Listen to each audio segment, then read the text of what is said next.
რატო ვებღაუჭებით ჩვენ შეხედულებებს მაშინაც კი, როცა ფაქტები საწინააღმდეგოს გვიჩვენებს? პირველ რიგში იმიტომ, რომ ყველა ადამიანს გვაქვს რაღაც შიში არ აღმოჩნდეთ არასწორი.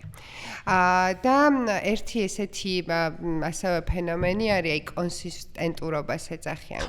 თანმიმდევრულობა, კი, თანმიმდევრულად გვინდა რომ მოვიქცეთ. აი, ალბათ ყველას გვქონია ცხოვრებაში, რომ რაღაცას აი თავიდან რომ ვიტყვით რაღაცას და მერე რომ ხვდებით, რომ არასწორები ვიყავით, მაგრამ მიუხედავად იმისა, რომ ჩვენთვის არასასიამოვნო შედეგი აქვს, მაინც პირვანდელ აზრს ვიცავთ ხოლმე, იმიტომ რომ ესე ვთქვით, ახლა არ გადავუხვევდი.